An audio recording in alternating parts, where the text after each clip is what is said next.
Tonight, when the sun goes down, you are going to flip a switch. Light will flood your room, and you won't think twice about it. But for 99.9% of human history, that switch did not exist. When the sun set, the world went completely black. Have you ever wondered what your ancestors actually did for the 12 hours of pitch black night? Historians used to assume you just went to sleep because you were tired. But historical research by Roger Ekirch completely shatters that comfortable assumption. What if your natural sleep pattern is entirely different from the 8 unbroken hours you desperately try to get every single night?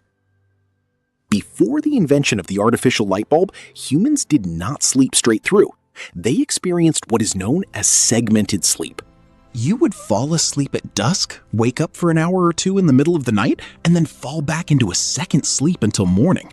Why would your body naturally split the night in half like this? During that quiet midnight waking hour, you weren't tossing and turning with anxiety about your mortgage. What were you actually doing while the rest of the world stayed frozen in darkness?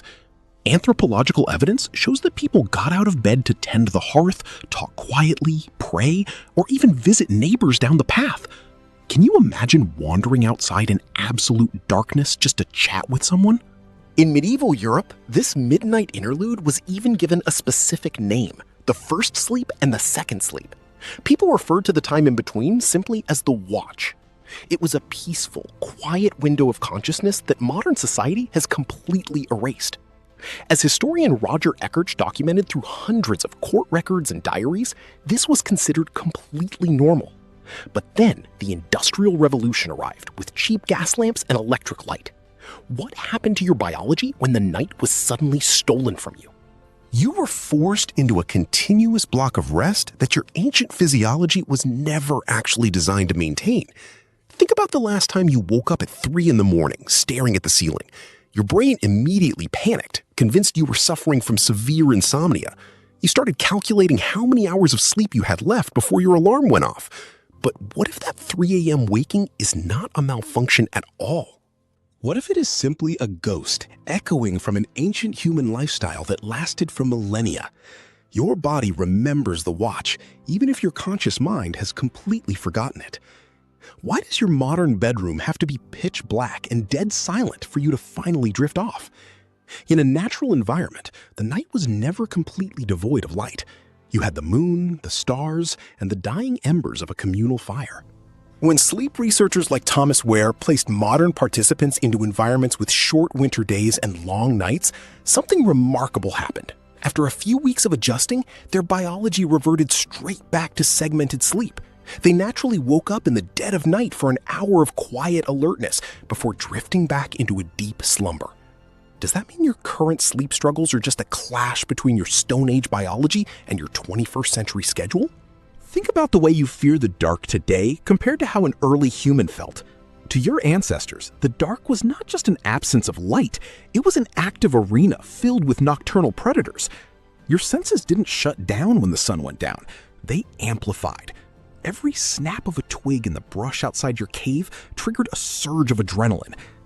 Why does your heart rate still spike slightly when you hear an unexpected noise in an empty house?